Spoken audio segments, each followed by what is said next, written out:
शुरुआत कर देते हैं देश की बड़ी खबर के साथ। बड़ी खबर, लोकसभा चुनाव के बीच एक चौंकाने वाला आंकड़ा सामने आया है। दरअसल प्रधानमंत्री को सलाह देने वाली इकोनॉमी एडवाइजरी काउंसिल ने एक अहम जानकारी के आंकड़े साझा किए हैं। इस रिपोर्ट के मुताबिक भारत में बीते 65 वर्षों में हिंदुओं की आबादी में गिरावट दर्ज की गई है। यह गिरावट करीब 8% तक दर्ज की गई है। यही नहीं, इस रिपोर्ट में एक आंकड़ा साझा किया गया है, वह मुस्लिम आबादी का आंकड़ा है। रिपोर्ट की माने तो इन्हीं 65 वर्षों में भारत में मुस्लिमों की आबादी में 43% का इजाफा देखने को मिला है। इकोनॉमिक एडवाइजरी काउंसिल ने यह रिपोर्ट 1950 से 2015 के बीच यानी देश के 65 वर्षों में जनसंख्या पर बनाई है। इसी रिपोर्ट में यह साफ किया गया है कि बीते करीब 7 दशक में भारत में बहुसंख्यकों की आबादी 7.82% घट गई है। अब लोकसभा चुनाव के बीच यह रिपोर्ट आने के बाद राजनीति भी शुरू हो गई है। भाजपा की IT सेल के प्रमुख अमित मालवीय ने कहा है कि कांग्रेस के दशकों के शासन ने हमारे साथ यही किया है, उनके भरोसे छोड़ दिया जाए तो हिंदुओं के लिए कोई भी देश नहीं बचेगा। वहीं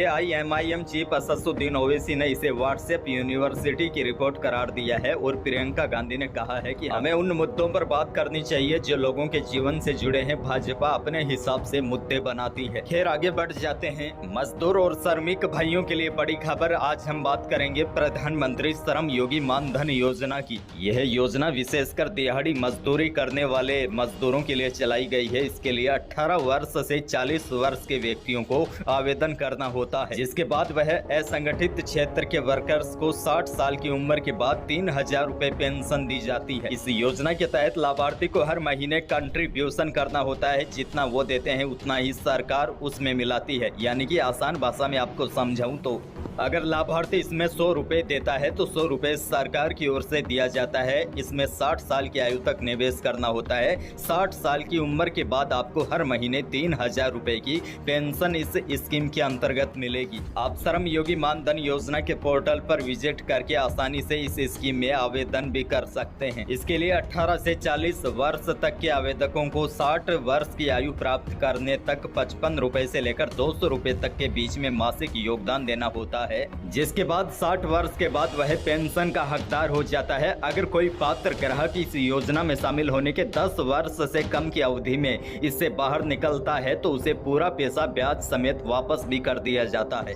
यानी कि PM श्रम योगी मानधन योजना काफी अच्छी योजना है, लेकिन इसमें इंतजार लंबा करना होता है। इसी वजह से लोग इसमें आवेदन नहीं करते। आगे बढ़ते हैं। राजस्थान से बड़ी खबर। प्रदेश की 25 सीटों पर जो अभी लोकसभा चुनाव हुए थे, इसकी रिपोर्ट हाईकमान को भेजी गई है। बताया जा रहा है इन 25 सीटों में से भाजपा ने करीब 22 से 23 सीटों के बीच 1 से 5 लाख के बीच जीत का मार्जिन माना है। शेष 2 से 3 सीटों पर रोचक मुकाबला माना है। चुनाव के बाद इस प्रकार की रिपोर्ट बीजेपी ने अमित शाह के पास भेजी है। हालांकि बड़ी बात आपको बता दूं, बीजेपी ने जो इंटरनल सर्वे करवाया है उसमें 4 से 5 सीटों पर कांग्रेस को बढ़त मिलने की भी संभावना जताई गई है। लेकिन जो अमित शाह के पास रिपोर्ट भेजी है उसमें राजस्थान भाजपा ने दावा किया है कि वह 25 में से 24 सीटों पर जीत रही है। यानी कि इंटेलिजेंस रिपोर्ट और भेजी गई रिपोर्ट में अंतर है। आगे बढ़ते हैं। राजस्थान से बड़ी खबर। राजस्थान में इन दिनों हैरान कर देने वाली घटनाएं सामने आ रही है। पहले बीकानेर में जमीन धंसने का मामला सामने आया, उसके बाद बाड़मेर में जमीन फटने का मामला सामने आया और अब इन दोनों घटनाओं के बाद पिछले कुछ दिनों से झुंझुनू जिले में जमीन से बुलबुले निकल रहे हैं। जिस जगह ये बुलबुले निकल रहे हैं वहाँ न तो सीवर की लाइन है